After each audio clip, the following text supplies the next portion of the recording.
All right, so today we're diving into e-commerce payment options. And I know you're all probably here because you want to boost those sales numbers. And our sources are saying the same thing. Like, you have an amazing product, right? You've got the website traffic, but those sales just aren't quite hitting the mark. Sound familiar? Yeah, you know the checkout experience. It's absolutely crucial. It can really make or break a sale. Hmm. It's not just about processing those payments, though, is it? It's about making that experience really smooth and trustworthy for the customer. Yeah, and our sources are saying that giving more payment options can actually make a huge difference in your conversion rates. So, like, what's the psychology behind all that? Well, just think about it from the customer's point of view. Like, imagine you're finally there, you found the perfect product you've been looking for, you're ready to hit that buy now button, and then you can even pay how you want. Talk about annoying. Oh, It just like makes you question the whole thing. it's like a trust issue. Yeah, exactly. And then you end up just abandoning your cart. Makes sense. So it's more about taking down those barriers, Yeah. right? And giving customers that control, Hmm. especially those first-time buyers who might be a little hesitant. But do more options actually equal more sales? I think the data's pretty clear on that one. More options, higher conversion rates. It's because you're reducing that friction. You're Oh. catering to everyone's different preferences, and you're just making the whole process less, like, hesitant. So you're eliminating that hesitation at the checkout. Exactly. Like, there was this study that showed that just by adding PayPal as a payment option, sales went up, like, Mhm. a lot. Well, really? I Yeah, guess people just see that PayPal logo and they're like, okay, I trust this. it's familiar. Yeah. And speaking of familiar, credit and debit cards, those are still the most popular, right? Verbally, yeah, for sure. Yeah. Credit cards, they take up about 22% of those online transactions, Yeah. and then debit cards are right behind at 12%. People are just comfortable with them, and they're accepted pretty much everywhere. That's true. Yeah. Although, our sources are also mentioning these new alternative payment methods, and they're like changing the whole game, especially digital wallets, right? Those are getting huge. Yeah, 50% of transactions are going through digital wallets now. That's a lot. It's just so convenient, you know? Yeah. Think about Apple Pay and Google Pay. They're already on your phone. You can check out with just one click. Super fast, super secure, and it's great for people shopping on their phones. Yeah, makes sense. Who wants to be typing their credit card info on that tiny little screen? Nobody. Right. But what about those people who aren't comfortable, storing all their information in a digital wallet? That's where things like PayPal come in. They offer that extra layer of security and buyer protection too. And then there's also account-to-account payment. Account to account. Yeah, also called A2A. Okay. It's basically a direct bank transfer. Okay. So customers can pay right from their bank account. Yeah. Without using a card. It's fast, secure, and usually cheaper for businesses. Interesting. So we've got credit cards, digital wallets, PayPal, and now A2A. That's quite a bit. But then there's also buy now, pay later, right? BNPL. Our sources say it's blowing up right now. Yeah, BNPL is definitely a big trend. Why is that?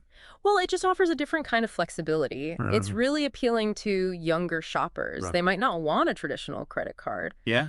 Or maybe they just want to spread out those bigger purchases over time. It's like layaway, but modern, Exactly. but without the interest. Often. Interesting. Oh. I could see the appeal, especially for those, big ticket items. But is there a downside? Like, does it make people buy things they maybe shouldn't? There are definitely ethical considerations. It could encourage impulse buying. Yeah. And potentially lead to debt if people aren't careful. Right. So transparency is super important. Businesses need to be upfront about those terms and conditions. For sure. And BNPL should really just be part of a bigger payment system. Not the only option. So how do businesses even decide which payment options are right for them and for their customers? Well, that's where things get interesting. Okay. It's not about offering every single option under the sun. It's more strategic. It's about knowing your customers, their demographics, their preferences, and even what they're worried about. That makes sense. But it sounds kind of tough, right? Especially with all these new payment methods popping up. Right. Where do you even begin? It starts with understanding your ideal customer's journey. Okay. What are their pain points? What are they looking for in that checkout experience? Right. And then you can start matching your payment options to their needs. So it's about research and planning. Definitely. But then there's the technical side of things. Like, how do you actually implement all these different options? That's where the right tools and resources come in, which is exactly what we'll be getting into next. Perfect. So let's take a closer look at those practical steps. and how to make that whole payment integration process as smooth as possible. So before the break, we were talking about choosing those payment options right for your business. It's about your target audience and making an experience that they actually connect with. Hmm. Yeah, and speaking of connecting with customers, what about the shoppers who aren't, totally into the whole digital thing? Our sources mentioned cash on delivery or COD. Is that still a thing? Yeah, definitely. Especially in those places where digital payments aren't as common. Or maybe people are just a little wary of online transactions. Makes sense. Sometimes like that tangible experience. You only pay when you've got the product in your hand. So it's great for building trust, Absolutely. especially for first-time buyers who might not be comfortable sharing their, financial info online. For sure. But for businesses, though, doesn't COD get a little complicated? Logistically, yeah, there are some challenges. You need a system for collecting those payments, handling returns, and making sure those deliveries are secure. Right. But, for some businesses and some target markets, that extra effort can be worth it to get that customer trust. Yeah, I can see that. Okay, so CI's still relevant in some cases. What about prepaid cards? Those seem kind of niche. Yeah, they're for a specific type of shopper, people who are really budget conscious or Right. want to limit their online spending, or maybe they just don't have access to traditional credit. It's like a gift card, but for your own store. Exactly. Encourages purchases. Yeah. Attracts a wider audience. So we've got all these options now. Credit cards, digital wallets, PayPal, A2A, COD, prepaid cards. It's a lot. But it's not just about offering them right. It's about how you present them on your website Yeah. and how you actually integrate them into your whole system. Exactly. That's where the payment gateway comes in. It's like the central hub that connects your online store to all those different payment methods. So it's pretty important. Absolutely essential. What should businesses be looking for in a payment gateway then? First things first, reliability and security. Okay. You need a provider that can handle a lot of transactions Right. and protect all that sensitive data. And of course, make sure the checkout experience is smooth for the customer. So no, sketchy payment pages or error messages popping up at the last second. Exactly. That'll scare people away for sure. Totally.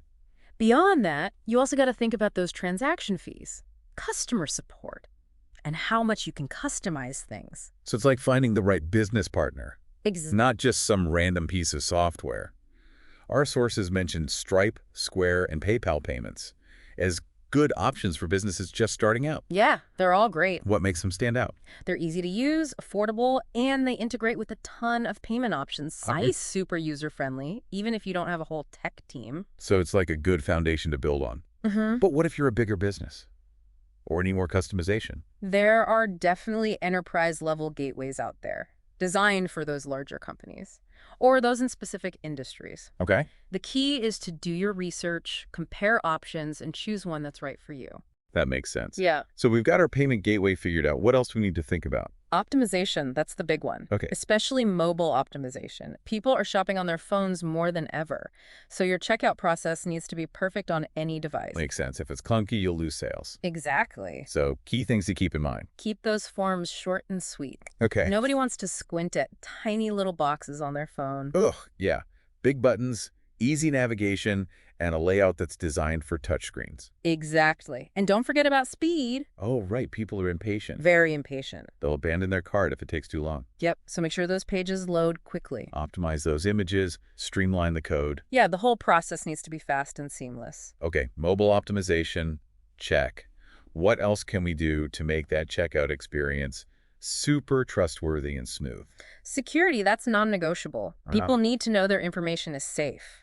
So you need strong security measures.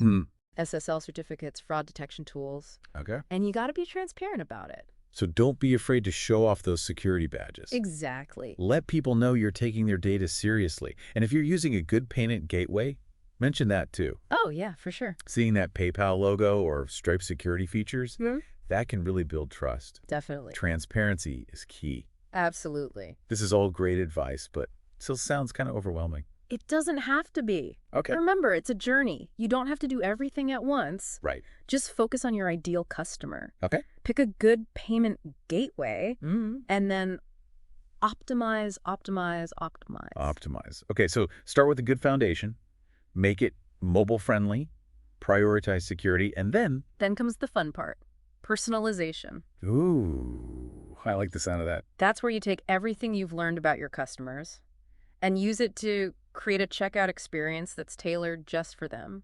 Let's dive into that. How do we create those wow moments that turn casual browsers into loyal, repeat customers? So personalization, huh? It's all about making that checkout experience special for each customer.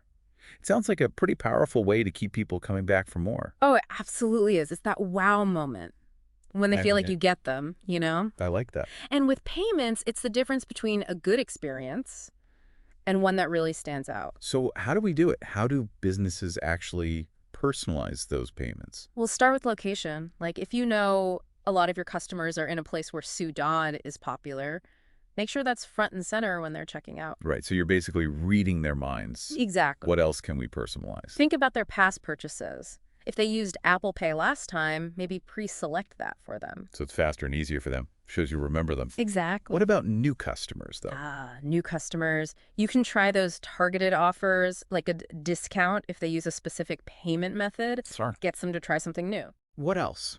Think about what device they're using. If they're on their phone, make sure that checkout page is super mobile friendly. Makes sense. And if you know they usually shop on a desktop, you can adjust things for that too. So it's all about a seamless experience, no matter what. Exactly, that's the goal. This is a lot to keep track of. It is, but it's worth it. Customers. It's like you're saying, hey, we see you, we appreciate you, and we want to make this easy for you. Exactly. And that makes them want to come back. Absolutely. So it's not just a transaction, it's building a relationship. Exactly. We've covered a lot today, from the psychology behind payments to the technical stuff and now personalization. What are the key takeaways here? I think the biggest one is just offering a variety of payment options. It's essential for e-commerce these days. Yeah, it builds trust, reduces those hurdles in the process, and ultimately you get more sales and happier customers. Exactly. Yeah. And it's all about making that checkout experience customer-centric. You got to understand your audience. Yes. Know what they want, what their problems are. Don't be afraid to experiment with different options. Keep testing and refining until you find what works best. It's a journey, right? Exactly. And the payments world is always changing. So stay curious, stay flexible, and always put those customers first. Couldn't have said it better myself. And remember, you don't have to do this alone. There are tons of resources out there to help. Great point. So there you have it, folks, a deep dive into e-commerce payment options. We hope you got some valuable insights and strategies to really level up your business. Now go out there and make those sales skyrocket. And that's a wrap on today's deep dive. Until next time.